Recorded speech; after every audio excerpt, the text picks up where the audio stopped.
Complexity is all around us, in both the natural world and in our engineered world.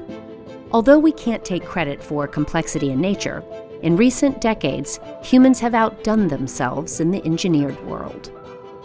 If we look at the history of every item created and made by human hands, a clearer pattern begins to emerge.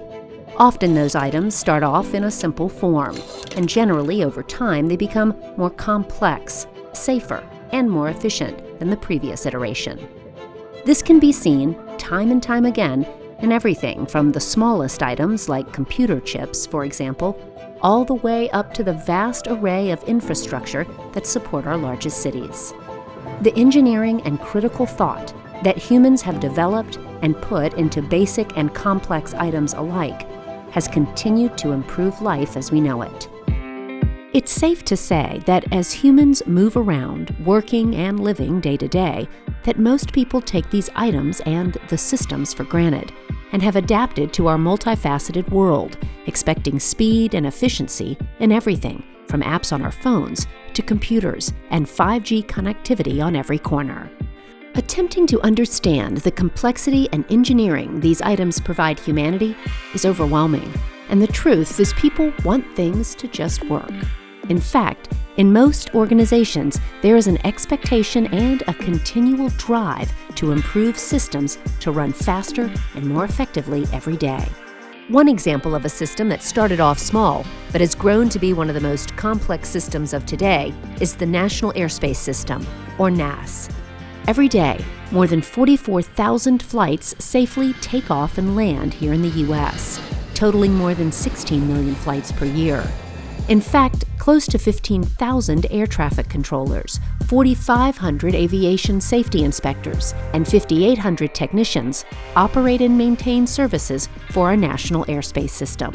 It has more than 19,000 airports and 600 air traffic control facilities. In all, there are 41,000 NAS operational facilities and over 71,000 pieces of equipment, ranging from radar systems to communication relay stations. Even with all this infrastructure, the process is seamless to most of us on the outside due to the dedication of millions of professionals who work on the inside to provide safe flights in and out of the national airspace. And while this elaborate system works seamlessly for the most part, great care must be taken when new advancements are engineered into it. Just looking at the raw numbers, it's easy to see that the National Airspace System is an elaborate, intricate, interconnected system. As just illustrated, there are many different moving parts, but not surprisingly, the major choke points within the NAS are the airports themselves. They are incredibly multifaceted, with countless moving parts, such as personnel, hardware, software, and air traffic control, just to name a few. Integrating new systems that will ease the complexity at the airports while maintaining the same standard of safety and convenience is a huge undertaking. This integration needs to be seamless, keeping the flying public safe while also allowing new systems to perform their assigned tasks. In recent years, NASA, the FAA, and industry partners have been working on a new system called the Airspace Technology Demonstration 2, or ATD-2, that is designed to streamline certain operations at the airports to make the entire system run more efficiently. Primarily, the team is working to integrate Arrival Departure Surface, or IADS, at airports, with the stated goal to improve the predictability and the operational efficiency of the air traffic system in Metroplex environments. On this episode of NASA X, we will look at this ATD-2 system that was tested and validated over a number of years in some of the busiest airports in the country. And now that the testing phase is over, we will also learn how this new system could drastically reduce delays while maintaining the same level of safety for the flying public.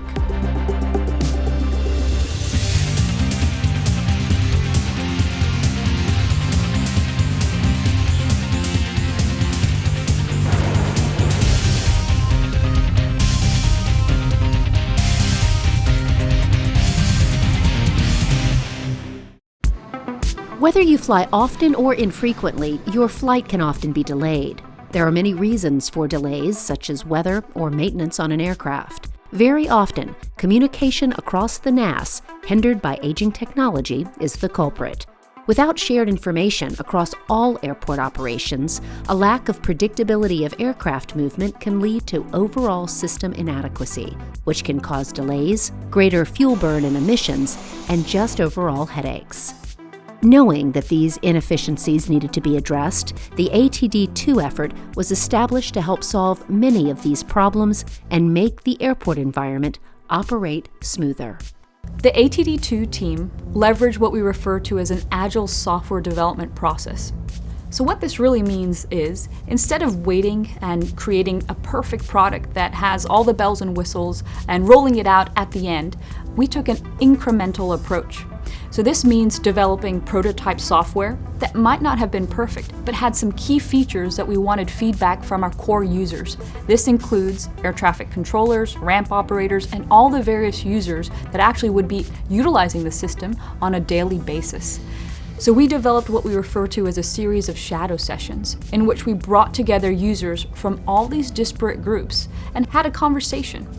In this conversation, we not only asked them for feedback on the software that we were developing and the manner in which these algorithms functioned, but also gleaned insights from these operational users who had decades of experience that we were able to take and implement in a tool. This was a key component of developing a system that not only the users were able to utilize on a daily basis, but also ensure that it depicted the information they were truly interested in seeing.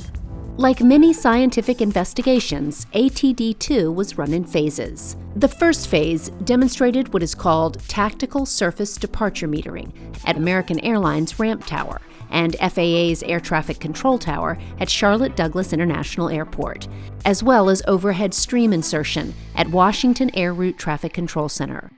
The next phase extended the surface departure metering time horizon with strategic planning tools, interfaces with tower controller electronic flight strips, and expanded overhead stream insertion to Atlanta Air Route Traffic Control Center. The final phase demonstrated a terminal departure scheduling capability over multiple airports. The first phase, beginning in late 2017, started with a single airport, before moving to multiple airport settings. After looking at several options, Charlotte Douglas International Airport in Charlotte, North Carolina, was chosen to conduct initial testing. Charlotte was ideal for many reasons. It turned out when the FAA and NASA were looking for a location to demo this technology they were developing, Charlotte turned out to be an ideal location, primarily because of where we're located along the East Coast and the multiple centers that we deal with. We have a very difficult time getting aircraft off the Charlotte airport into the overhead streams. And we have 9 very definite arrival and departure banks a day at Charlotte with about 45 minutes of recovery time between each of them. You could not have tested a technology such as this at an airport like Newark, LaGuardia, or JFK. You run the risk of grinding the whole system to a halt. So Charlotte was an ideal location to roll this out, and eventually this technology, after it's incorporated into TFDM, will be rolled out to all those other busy airports. Anybody who takes a look at the Charlotte Douglas International Airport and sees a map of it sees the runways of a major international airport. If they look closely, however, they'll see that we have the ramp space of a mid-sized regional airport. And our departure and arrival banks at Charlotte pretty much overlap 9 times a day. And we move between 75 to 80 arrivals and 75 to 80 departures through a very small confined ramp space at Charlotte. We can't build our way out of this one. To find the inefficiencies that are there and to make things more efficient, we're going to have to use technology. And once we begin using this technology and are sharing the information that we have, and the airlines are sharing the information they have with us, we should both be able to come to a much better solution to this problem and become more efficient. What the FAA does is it tries to manage the flow of aircraft through the airspace so that the carriers, Uniteds, the Americans can provide you the opportunity to fly from where you live to where you want to go. The FAA tries to do that in the most cost-effective and efficient way because there's demand grows. We need to try to keep that a cost-effective solution and a reasonable solution for you as a passenger. The last thing you want to do is spend hours in airports waiting for your next flight. What NASA does is build the technologies that allow us to meet that need. So they provide tools that help us move aircraft efficiently into airports, through airports, and out of airports. We're really grateful for that work. The tools they build help make the flights more fuel efficient, more on time, which reduces the cost for the airlines, and make it an easy, enjoyable visit to wherever you want to go. We're very excited about this partnership in Charlotte especially, and we have not only American Airlines involved with NASA, but the local FAA folks are involved, the airport authorities involved. It's a real true collaboration. The airport surface for many, many years has been sort of the black hole in terms of understanding what's happening on the surface and how that connects to the overhead stream of aircraft. So what we want to do is be able to give the traveling public, whether it's American Airlines or other carriers, a more predictable experience, because there's still a lot of uncertainty today when you push away from the gate and you wait to take off, and I think we've all been through that at one time or the other.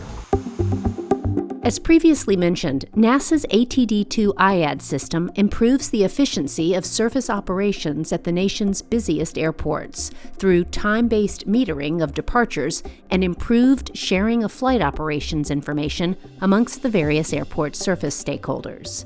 In the single airport IAD system, such as the one that's deployed at Charlotte Douglas International Airport, the benefits come from mainly two mechanisms. The first is surface metering, and the other one is overhead stream insertion. For surface metering, you consider an aircraft that's waiting in the departure queue for its turn. If instead of being stuck in the departure queue, if this aircraft is able to reserve a spot in the queue, then it won't have to push back from its parking gate and be idling in the departure queue. This is very similar to the restaurant reservation system, where you book a table based on your schedule, then you just show up at the right time and skip the whole wait. This is exactly what the ATD-2 surface metering is. The other mechanism for single airport benefits is the overhead stream insertion. And for this, you consider controlled flights which have a constraint on their departure time. The ATD-2 system is constantly evaluating the data and accessing the data to find the optimal pushback time for this flight so that it spends minimum time taxiing and still be able to meet its constraint. So the ATD-2 systems, both the single airport at Charlotte and the multi-airport in North Texas, are all focused on delay savings, reducing delay, time spent with the engines running. We're able, though, to turn those time-based benefits into environmental benefits by computing engine fuel burn rates, and so we can identify how much fuel is saved by the system, and in turn how much carbon, CO2 emissions are saved, because there's a direct correlation between fuel burn and CO2. So the 3-year demonstration at Charlotte recently passed over 1 million gallons saved, which we're really happy about. And then we expressed the CO2 savings in terms of urban trees planted, equivalent urban trees. And the number there is 159,000, which is a really gratifying number. It's very nice to see the environmental benefits that these time-based delay savings can produce. The final phase demonstrates a terminal departure scheduling capability that considers multiple airports and terminal boundary constraints. This third phase of the ATD-2 research was located in North Texas, with good access to several key facilities, including Dallas-Fort Worth International Airport and Dallas-Love Field airports, the Dallas-Fort Worth Terminal Radar Approach Control, Fort Worth Air Route Traffic Control Center, Dallas-Fort Worth and Dallas-Love Field Air Traffic Control Towers, and more importantly, close to the headquarters of American and Southwest Airlines facilities. Being close to so many facilities and multiple airports was key in ATD-2's effort to provide solutions for several problems in the complicated multi-airport environment. At most airports today, departures are managed in the order they push back from the gate, which can overload runways and cause excessive taxi and hold times. Additionally, significant uncertainty in the duration of the taxi out, takeoff, and climb phases of flight leads to inaccurate demand predictions, decreased situational awareness, and overly conservative airspace restrictions. ATD-2 departure metering recommends holding some departing flights a little longer at the gate, instead of having them wait in long departure queues at the end of the runway. Shifting some of the departure wait time from the taxiway to the gate saves fuel, reduces emissions, and gives airlines and passengers more flexibility in the period prior to pushback. The ATD2 IAD system also couples a trajectory-based surface decision support tool, similar to TFDM, with the overhead stream insertion capabilities of the TBFM en route metering decision support system. The result is a more precise scheduling of surface departures into constrained overhead flows, better communication between the en route and tower controllers, and significant improvement in compliance with target takeoff times at Charlotte Douglas International Airport. The part of Phase 3 that is significantly different from Phase 2 is the multi-airport environment. So here in North Texas, we have two major hub airports, DFW with American Airlines, Dallas Love with Southwest Airlines. So what the objective is, again, is to identify areas, whether they be on the surface or in the airspace, integrate that information into one product, provide flight operators and ATC information on, this particular route may be congested, and based on the data that the airlines have provided that we have integrated into the system, identify flights to them that may benefit from a reroute. Most often that's delay reduction. Sometimes it can be a reduced number of flying miles. It really is a huge change because, one, it's never been done before. So in the past, what would happen is that we'd file our route, several hours prior to departure. And obviously things can change, and as when we file our flight plan, we're not always aware of what everybody else in the airspace is filing, nor are we really aware of all the constraints that are emerging that might make our path suboptimal or inefficient. So what ATD2 is allowing us to do is to react to those changing conditions and to continually optimize our routes up until the point of when we take off.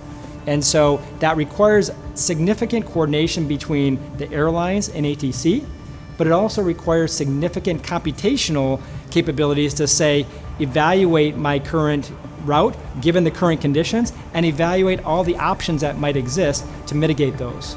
Much of the inefficiency in today's air transportation system can be attributed to a lack of information sharing amongst the operators responsible for managing air traffic in busy terminal environments. Concepts and technologies to improve the handling of arrival, departure, and airport surface traffic have been under development by NASA, the Federal Aviation Administration, and industry. But to date, these capabilities have largely been developed and implemented independently.